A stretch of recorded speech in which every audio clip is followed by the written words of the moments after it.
Hello, welcome to Connie Martinson Talks Books. We're coming to you today from the Kaufman Brentwood Library, and it is a joyous building. The world we're living in today is a world of instant communication, satellites, faxes, cable. It demands different type of leadership because the Buccaneer man, and the Buccaneer man, I do mean that of old, no longer is really viable in this world. The new leader has to know how to deal with leaders of other countries, of other companies. My guest today, Jean Lipman-Blumen, who is the Thornton Bradshaw Chair at the Drucker Institute of Claremont Graduate University, has written The Connective Edge, Leading in an Interdependent World. She has said in that book that the United States, and I think it's a marvelous expression, can no longer be the global policeman. They are now the global partner. The book is published by Jossey Bass, and we'll be back after a short pause.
We're talking with Jean Lipman-Blumen, author of The Connective Edge, Leading in an Interdependent World, published by Jossey Bass. Welcome, Jean. Thank you. I'm happy to be here. Thank you. A whole other look at the world and the way of leaders, that the old day of, I'm a leader, you're not, and I can walk all over you. Doesn't work. You can't close the door anymore. I think that's absolutely true because the conditions for leadership have changed dramatically. In an earlier era that I call Stage 2, there were large geopolitical alliances where leaders had other leaders who stood behind them with their constituencies. There was always one leader or one part of that alliance that was dominant. And that's really disappeared. We don't, as ideologies and geopolitical boundaries have melted away and fragmented, we now live in a world of much greater interdependence, where people gather together to work on certain issues and accept the leadership of an individual on one issue, but not on another issue. Yeah, so we're not, in a sense, in bed with each other on 100% issues. That's quite right. It's like a Venn diagram. There's a certain amount of overlap. So you can have two groups that disagree with each other violently, such as feminists and right-wing or born-again Christians. But they can agree on certain things, such as their stance against pornography. They can disagree about abortion rights, but they can agree to work on certain issues on which they can agree. Where are the new leaders in this so-called Stage 3 coming? Are they there yet, or are they sort of nascent growth? Well, that's a difficult question because I think that there are leaders who represent this new form of leadership that I call connective leadership, but they're having a hard time because when they do appear, they find that people often don't understand what they're doing. For example, Gandhi was in fact a very early connective leader. And I think in Gandhi's own day, people sensed there was something important about what he was trying to do, but they didn't quite understand his desire to connect people, to connect Hindus and Muslims, to work on Indian independence that was of interest and benefit to both groups. So it's sort of what is mutually beneficial to my group and your group, even if the periphery isn't. Exactly, yeah. Exactly.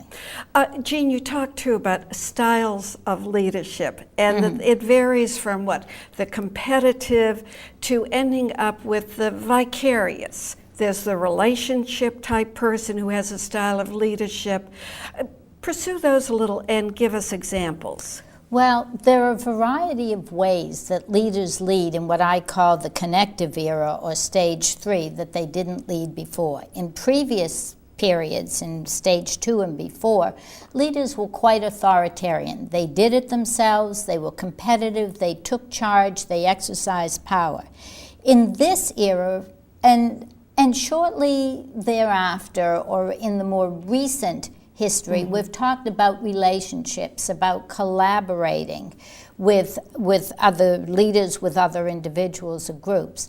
The whole spectrum of leadership is much more complex than that. It embeds all of those styles of leadership, but there are other styles as well, including contributing to other people's success, being a mentor, being vicarious. Yeah. Can I ask you about that contributing? And it has puzzled me a little bit how, and it was brought up really recently by Yitzhak Rabin's granddaughter Noah, who mentioned about, I believe it was two men whose names, one was Dan, the other was another name, both of whom have been what she called slaves to.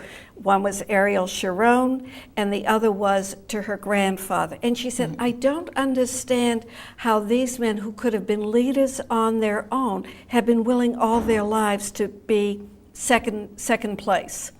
Well, I think many people take a lot of satisfaction from different kinds of leadership roles, and contributing to the success of another individual who is in turn committed to a much larger cause, not to his or her own glory or benefit, but to a larger cause, enables those people who contribute to that leader's efforts to feel a sense of satisfaction, to feel that they have made a contribution. How does this transfer into business? Because you mentioned Mr. Meyerson, who's with the Perot Company. How does a man like that then transform or translate this type of connective leadership within a business environment? Well, Mort Meyerson is a very interesting leader in his own right, because I think he's a very thoughtful, very reflective person who is very concerned about a part of the leadership spectrum we haven't talked about, and that's the more instrumental aspects of leadership, helping other people. It's sort of the reverse of contributory to the leader. It's the leader contributing to the growth of individuals. And he thinks about it in terms of opening opportunities for people to stretch themselves, to have new experiences, to try things they've never tried, to become leaders themselves. Is this consistent, though, with that bottom line of profit? Oh, I think absolutely. Yeah. In fact, far more consistent than dealing with people as if they're cogs in a machine, and disposable cogs at that. It means that you recognize that anybody who's engaged in your enterprise has one life to lead and wants to lead it in a meaningful way. At the end of the day, at the end of that person's life, that individual wants to feel that he or she has spent the time doing something of significance. Now, it may not be earth-shaking to an outside observer, but one, I think, needs to have a sense that you have done something worthwhile in your life. And I think that connective leaders have the capacity to open opportunities for people to do what I call ennoble themselves. We have two young leaders at this moment. One is on the Republican side, Newt Gingrich, who has the ability to long-range plan remarkable. Bill Clinton, who is on the Democratic side, also a connective, collaborative type leadership. On either of their spectrums are maybe the older, more rigid, who say, "Are you kidding? I want, our side is right, the other side is always wrong or black." Yeah. You put your finger on something that is really crucial. People who are connective leaders, who see the mutuality that they share with people on the other side of the fence, run serious risks of being misunderstood by their own constituencies. Yeah, because we saw both Gingrich and Clinton in that discussion in front of the senior citizens, I think in Vermont and New Hampshire, and I thought, that's what America is. That's right. And that, on one level, that's what people do want. On another level, oftentimes we're held back, I think, by our own primitive need to feel that our leader is strong and in control and won't let anything change.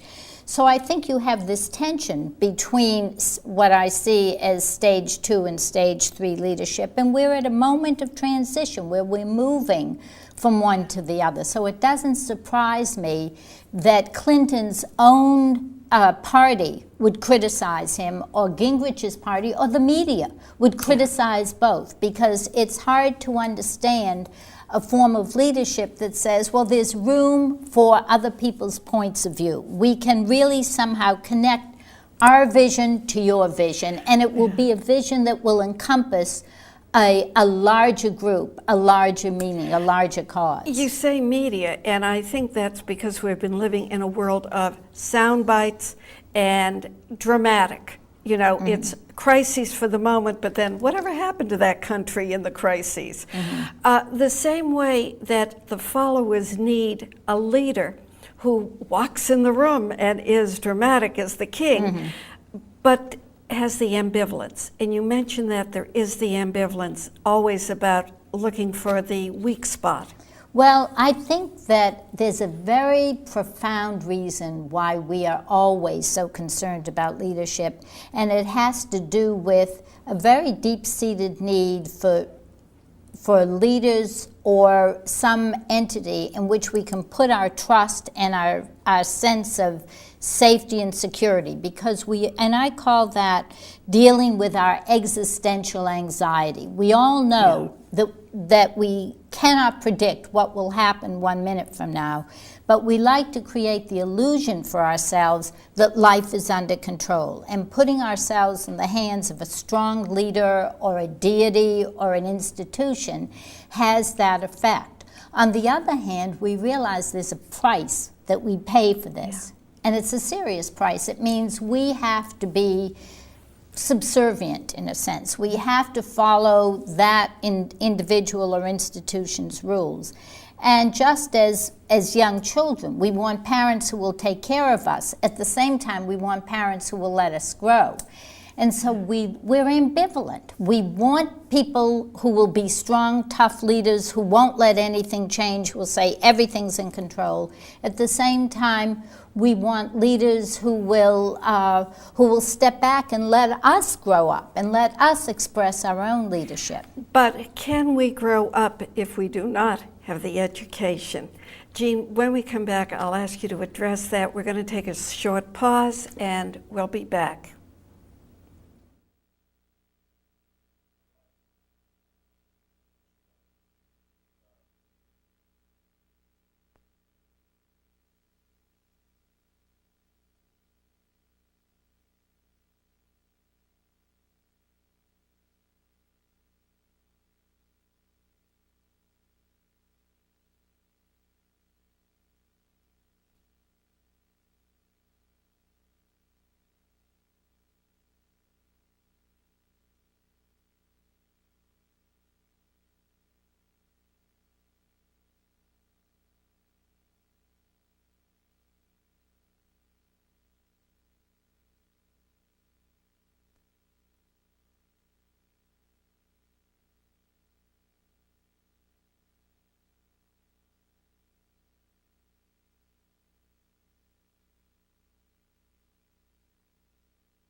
We're talking with Dr. Jean Lipman-Blumen, author of The Connective Edge, Leading in an Interdependent World, published by Jossie Bass.